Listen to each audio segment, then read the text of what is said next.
أنا بقى اللي بيقولوا عليها حكايتها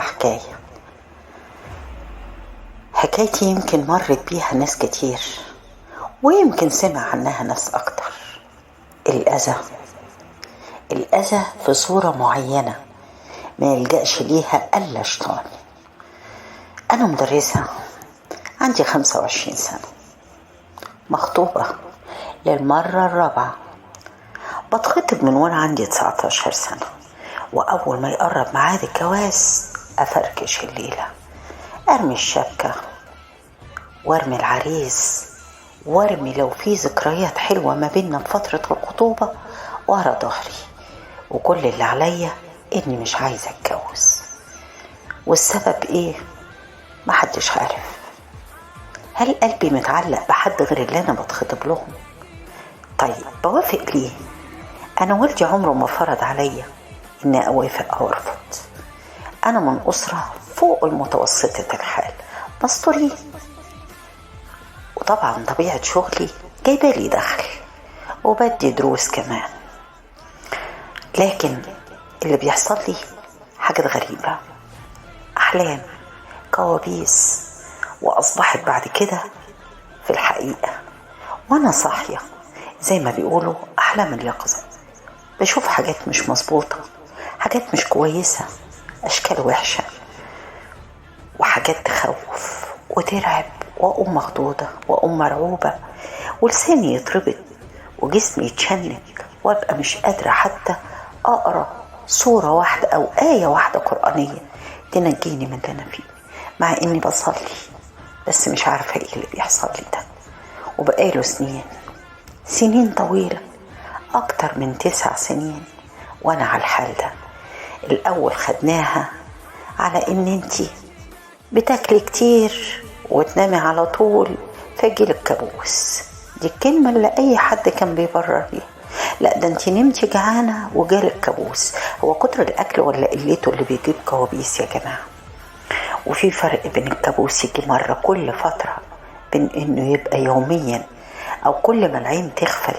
لو غفلت في اليوم 2 3 بشوف نفس الأشكال، لحد ما بقيت أحس إن الأشكال اللي بشوفها في المنام حواليا وأنا صاحية. بقيت أشوف أي واحد من اللي بيتقدموا لي شكله وحش أول ما يقرب ميعاد الجواز، وأحس بخنقة من ناحيته، وما بطلش عياط غير لما الخطوبة تتفسخ فنفسيتي ترتاح. طولت عليكم في شرح الحالة؟ ما طولتش، لأن اللي بيحصل لي أكتر من كده كمان. دايما عندي ميول إن عايزة أعمل حاجة في نفسي، وأكره ساعات أقرب الناس ليا، وكل كلمة تجرحني وكل كلمة توجعني، مقصودة أو غير مقصودة. وساعات أبقى هادية والدنيا زي الفل، وساعات أقطع الأكل خالص وجيني حالات اكتئاب. وبدأ وقت يلجأوا من سكة أطباء نفسيين لسكة شيوخ، وكل شيخ يروحوله يأكد إن في حاجة مش مظبوطة، لحد ما دكتور من الدكاترة قال هو انتوا يا جماعة مش بتأمنوا بالجن؟ مش ربنا ذكره يبقى موجود؟ الجأوا لسكة المشايخ، ملهاش علاج عندنا.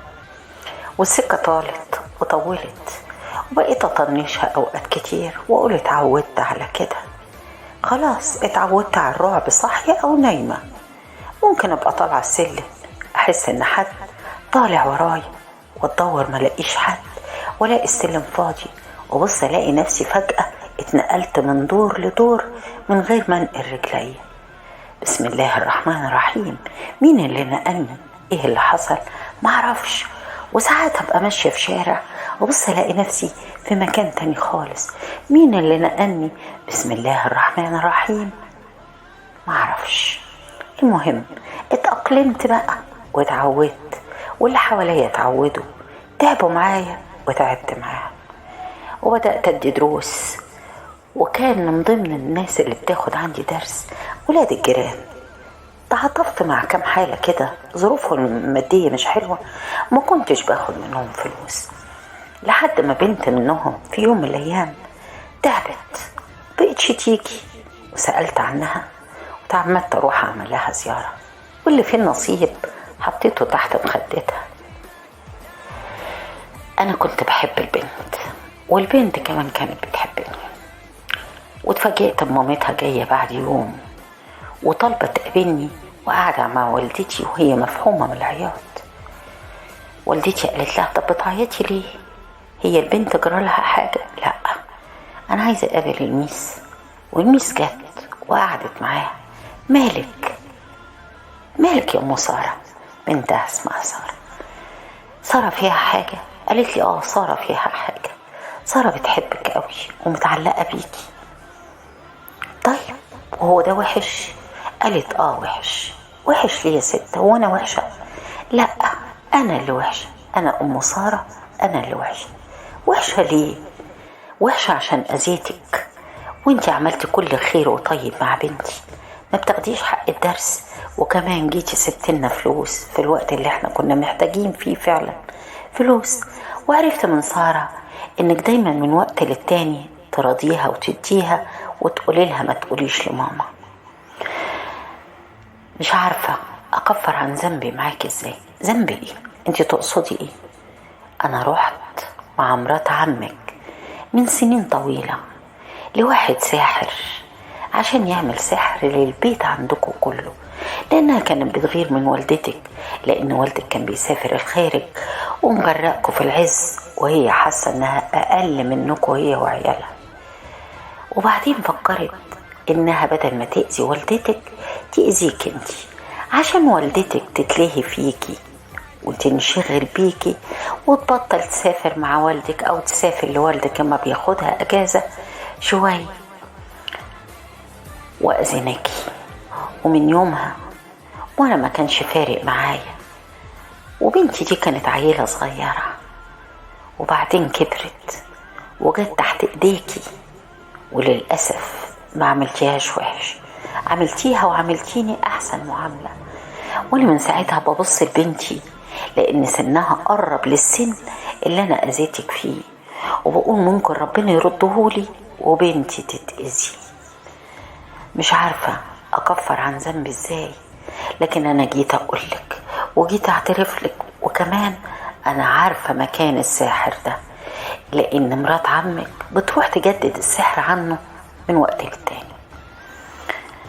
والدتي انهارت وفضلت تشتم فيها وانا قاعدة كأني نزل عليا سهم الله زي ما بيقولوا.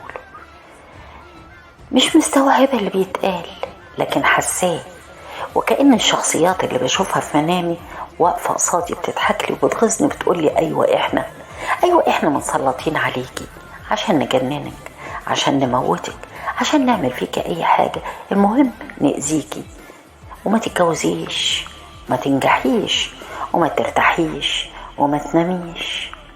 كل ده طب انا عملت ايه في دنيتي؟ وجريت والدتي واتصلت بوالدي وكان مسافر، وقال لها روحوا وشوفوا عمل ايه وخلوه يفك اللي عمله. ورفضت اروح معاهم والجأ للسكة دي، وجابوه البيت. واول ما جابوه البيت كأن اللي جوايا هم اللي مسكوا فيه، ومسكت فيه وكنت هخنقه وكان هيموت في ايدي، كانوش قادرين عليا. وقال لهم ملهاش دعوة، ده هم اللي مش عايزين يطلعوا، خلاص بقوا عاشقينها وحبينها وعايزين يقعدوا معاها. ودخلت بقى في مرحلة أزبل من المرحلة الأولى، تحضير جان وسحر وكلام فاضي. رفضت كل ده مرة واتنين، كانوا بالعافية بيقعدوني وعايزين نرتاح. وفي الآخر وصلنا لحل وسط، القرآن. مفيش أحسن من القرآن، كلام ربنا هو اللي يقضي على كل حاجة. ولجأت بقى لأصحاب العقول اللي بيفكروا صح ويشتغلوا بالقرآن فعلا. واتضح ان الموضوع ده موجود في بيوت كتير، السحرة والمؤذيين والناس اللي بتأذي. هتقابلي ربنا ازاي؟ هتقفي بين ايديه تقولي له ايه؟ ربنا خلق الجن الحاجة والانس الحاجة. طيب اشتغل الاساتذة والعلماء زي ما بقول عليهم والشيوخ بالقرآن مرة واتنين وتلاتة، وعانيت وانا معاهم، وكانت بتحصل حاجات، تصدر اصوات مش صوتي، وحاجات يحكولي عليها أنا مش فاكراها. والحمد لله بدأت أروق وأفوق وأتماثل للشفاء، وبدأت أكرس كل وقتي للعبادة. كتر القرآن بيطهر الجسم ويخرج الجان، كتر القرآن بيبقى حصن واقي للإنسان. والحمد لله بقول إن ربنا خد بيدي، وأنا دلوقتي أحسن من الأول بكتير، وبقالي أكتر من سنة وأنا الحمد لله لا بشوف حاجة ولا بحس بحاجة. لكن مش قادرة أشوف مرات عمي قصاد عيني، إحنا ما واجهناهاش، لكن هي أكيد عرفت من صاحبتها إن إحنا عرفنا، لأنها منعت رجليها عننا. وللأسف بنتها عيت، بنتها أصغر مني بسنتين، عيت جالها مرض واتهمتني أنا وأمي إن إحنا عملنا لها سحر عشان نردها لها. لكن والله لا رحنا ولا عملنا، لكن هي مش قادرة تحسبها مع نفسها إن داين تدان، وإن ربك بيمهل ولا يهمل، وإن السحر لازم ينقلب على الساحر. السحرة كفرة، واللي بيذهب لساحر بيشارك في الكفر. يا ريت كل واحد مشي في السكة دي أو يعرف حد ماشي فيها يقول له اتق الله وارجع وما تأذيش خلق الله، لأنها داين تدان وإن ربك لبالمرصاد. وكانت حكاية من حكايتنا اللي خرجناها من ورا الباب، من حكايتنا حكاية ورا كل باب.